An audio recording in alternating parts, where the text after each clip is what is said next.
ते हृदयस्मिदीये सत्यं वदामि च भवानखिलान्तरात्मा भक्तिं प्रयच्छ रघुपुङ्गवनिर्भरां मे कामादिदोषरहितं कुरु मानसं च मंगलमूर्ति सद्गुरु मिलवै सर्वाधार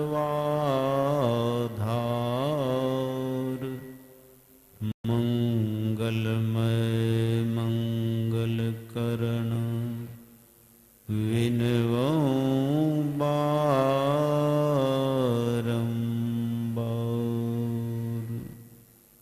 धन्य धन्य सद्गुरु सुखद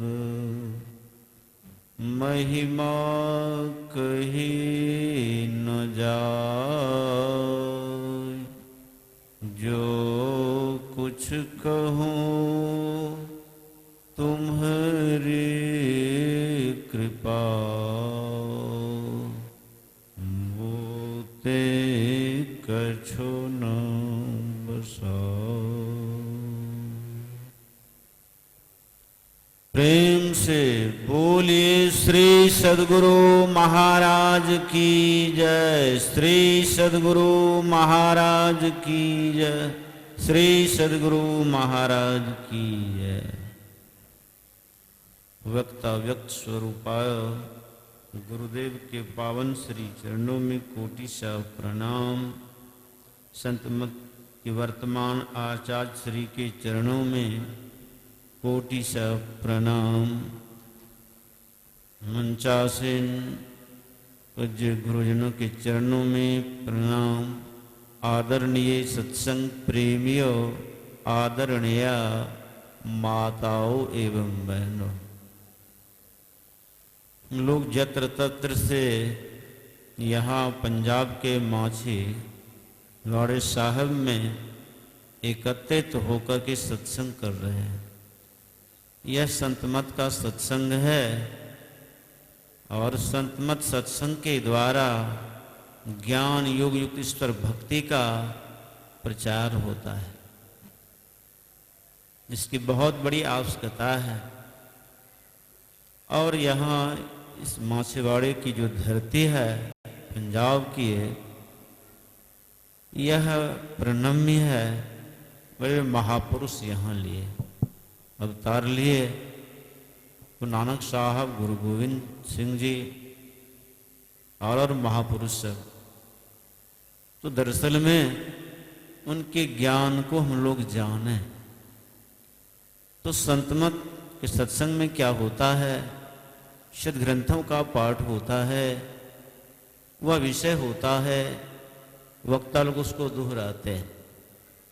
तो क्रम क्रम से हम लोग ज्ञान भक्ति की बातों को सुनते आ रहे हैं। प्रथम दिन प्रातःकालीन सत्संग में सुने थे सत्संग यज्ञ के संबंध में। कल हम लोग वेद से सुने सुबह में परमात्मा के संबंध में, और अभी पाठक्रम में हम लोग वेद से सुन रहे थे मोक्ष के संबंध में, जिसकी बहुत बड़ी आवश्यकता है। मोक्ष, मोक्ष का अर्थ होता है छुटकारा। छुटकारा किसे चाहिए? जो बंधन में है। तो हम लोग बंधन में पड़े हुए, वह शरीर और संसार का बंधन है। इस शरीर और संसार का बंधन है। तथा स्वामी जी महाराज कहते हैं, पहला बंधन पड़ा देह का, दूसर त्रिया जान, तीसर बंधन पुत्र विचारो, चौथे नाती मान, नाती के फिर नाती हुए तो बंधन के कौन ठिकान। इस तरह से गहरे बंधन में बंधते जा रहे हैं। इससे छूटना चाहते हैं। कैसे छूटें? क्या उपाय है? अद्वैत वेदांत के प्रखर प्राचार्य श्री मदात शंकराचार्य जी महाराज ने कहा, मोक्ष कारण सामग्रियं भक्ति रेव गरीयसी स्वस्वरूपानुसंधानम भक्ति नित्य भी धीयते। मोक्ष की सामग्री और भक्ति है। भक्ति किसकी करें, कैसे करें और क्यों करें? तो दरअसल में हम आपके अंदर जो जीव है ये परमात्मा का भिन्न से जीवात्मा है और यह भटक गया है।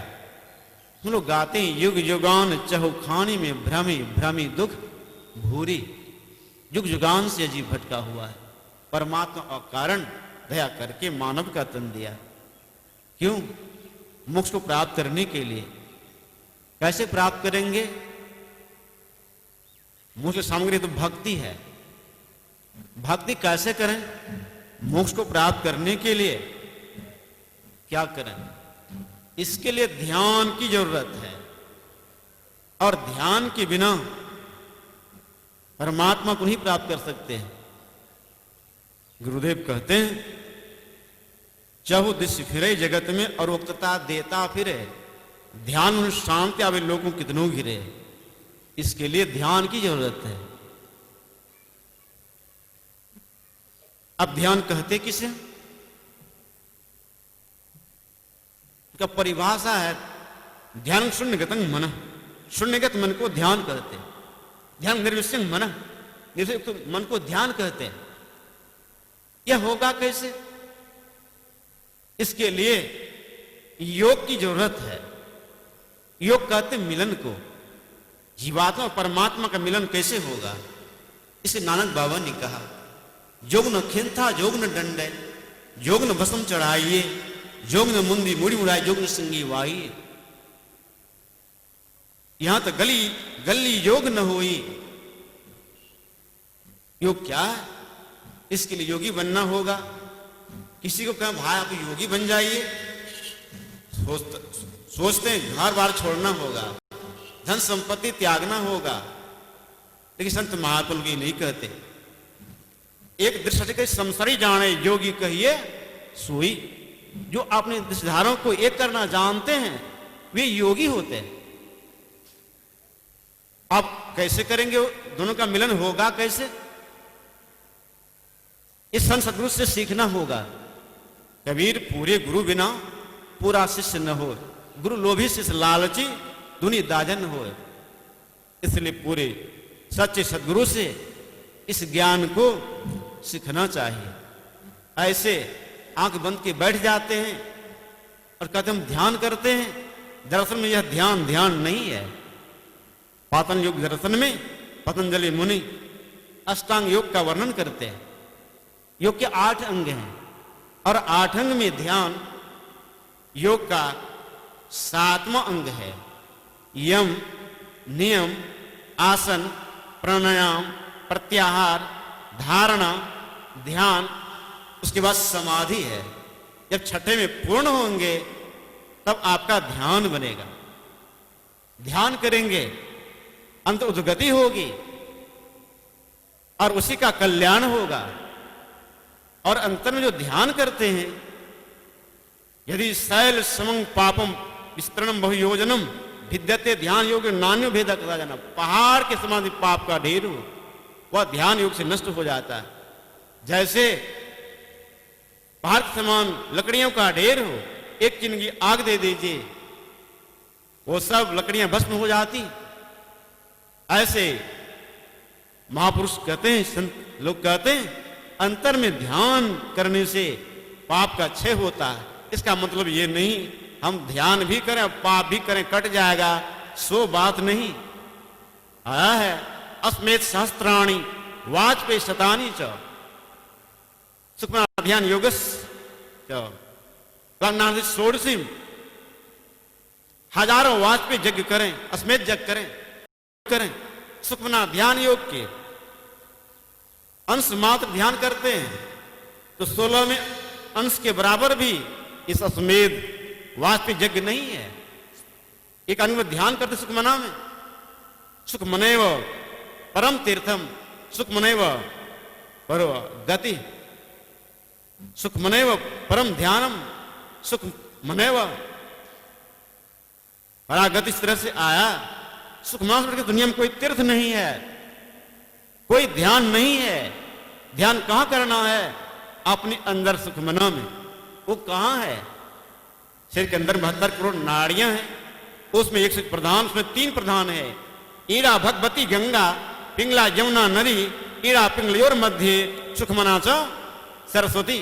त्रिवेणी संगमो यत्र तीर्थराजस उच्यते तत्र स्नान प्रकुर्वी तत्सर्व पापे प्रमुच्यते। 72 करोड़ नाड़ियां हैं, तीर्थ स्वरूप है सब। उसमें 101 प्रधान, उसमें 3 प्रधान है। ईड़ा पिंगला और सुखमना। ईड़ा को गंगा, पिंगला को जमुना कहा गया, सुखमना को सरस्वती कहा गया। इन नानक बाबा के शब्द में सुन रहे थे पाठक्रम में। सागरमय बुंद, अब बुंद में सागर कर मुझे विधि जाने, या भी सुने दिन में रैन, रैन में नहीं दीनी, और उसमें विधि सोई। इसको कौन जान सकता है? जो गुरु सत्य गुरु दीक्षा प्राप्त किया है। ईड़ा और पिंगला को कहा उष्णधार और शीतधार, दोनों को मिलाते सुखमना में तो प्राप्त करते हैं। अंदर अनुभूति होती है, अंदर परमात्मा का प्रकाश शब्द है। इस शरीर से बढ़ के कोई मंदिर संसार में नहीं है। इसलिए कहा body is the temple of the God, एक गॉड गिफ्ट है। देहस्था बिंदुनाथ महालिंगम शिव शक्ति निकेतनम, बिंदुनाथ महालिंग विष्णु लक्ष्मी निकेतनम। अभी पाठक्रम में सुन रहे थे। यह देख क्या तो शिवालय है, ये विष्णु वाला है, इससे बढ़ के कोई ठाकुर बाड़ी नहीं है। सब विद्या है, सब तीर्थ है, सब देवता है। इसलिए ध्यान करें। ये फंसा हुआ नाम और रूप में, बहुत से नामों से छूटने के लिए गुरु एक नाम का जप बताते हैं, बहुत से रूपों से छूटने के लिए गुरु एक रूप का ध्यान बताते हैं। गुरु जिसको जो बताए सो अपने मन से नहीं। नानक बाबा भी कहते हैं गुरु की मूर्ति हृदय बसाए, जो इच्छा सोई फल पाइए। गुरु की मूर्ति जो हृदय में बसाते हैं, ध्यान करते हैं, जो फल प्राप्त करना चाहते हैं सब प्राप्त कर सकते हैं। इसलिए इसको जाने। कोई योग का 7वां जो ध्यान है, जब 6ठे में पूर्ण होंगे तब तो 7वें पर जाएंगे। इसके अंदर यम है, इसके अंदर अहिंसा, सत्य, स्थिति, ब्रह्मचर्य, अपरिग्रह आता है। नियम के अंदर में शौच, संतोष, तप, स्वाध्याय, ईश्वर प्रणिधान, और तीसरा आसन। एक आसन से देर तक बैठे, गुरु जो बताए यम नियम आसन प्राणायाम रेचक पूरक कुंभक एक क्रिया है, लेकिन संत मत में नहीं बताया जाता है। अंतर में साधना करते स्वतः क्रिया हो जाती है। प्रत्याहार करते हैं, जप होने लगता है गप, करते हैं जाप हो जाता है पाप। भगवान कृष्ण ने कहा अर्जुन से, अर्जुन तुम ध्यान करो, मुझको प्राप्त कर लो, और मेरा जो लोक है वहां से जीव का संसार में आना नहीं होता है। न तद भाषयते सूर्यो न शशांको न पावक है, यद गत्वा न निवर्तन्ते तद धाम परमं मम। अर्जुन मेरा तो परम धाम है, परम लोक है, वहां सूर्य का प्रकाश, चंद्रमा का प्रकाश, तारे सब नहीं टिमटिमाते, सबसे वह न्यारा लोक है। तुम ध्यान करके प्राप्त कर सकते हो। अर्जुन जब ध्यान करने लगा, अर्जुन ध्यान से उठ गया और भगवान से कहा भगवान मन को बस नहीं किया जा सकता है। हो कोई पोटली बांधना चाहे नहीं बांध सकता। चंचलं ही मना कृष्णा परमात्म बलभद्रम। और इतना ध्यान, मन चंचल नहीं हो सकता है। हवा कोई पोटली में बांध, हवा को नहीं बांध सकता। भगवान को समर्थन करते असंसंगी महाबाहो मनो दुर्निगम चलम। ठीक का तो अर्जुन मन हठीला है, प्रमुख स्वभाव वाला है, बस में नहीं हो सकता, लेकिन बस में होगा। अभ्यास न हो तो कौन ते वैराग्य चक्रियते। अभ्यास और वैराग से ये मन बस में होगा। अभ्यास ध्यानाभ्यास जो करते हैं, त्रैकाल संध्या वेद में आया, शिविर की व्यवस्था जहां होते हो 5 बार ध्यान करते हैं, ये होगा वैराग्य से। नहीं तो भर पे झगड़ा कर लें, ध्यान में बैठे ध्यान नहीं होगा। इसलिए वैराग की आवश्यकता है। वैराग कहाँ होता है? इस सत्संग में ज्ञान वैराग की बातों को सुनते हैं, वैराग्य हो जाता है। तब बैठिए आप ध्यान में, तब ध्यान होगा। ये प्रत्याहार, तब धारणा, बहुत देर तक बैठेंगे धारणा बनेगी, तब ध्यान शून्यगत मन जब हो जाएगा, तब ठीक से पापों से बचना होगा। बस समाधि है तो जीव का कल्याण हो जाता है। तो इस पर चलता है। यदि जन्म प्राप्त नहीं किया फिर मानव का तन मिलेगा, गारंटी है। इसी का ज्ञान संतमत के द्वारा होता है। इन्हीं शब्दों के साथ मैं विराम लेता हूँ, फिर आगे की बातों को बाबा लोगों से सुनेंगे। श्री सद्गुरु महाराज की जय। स्वामी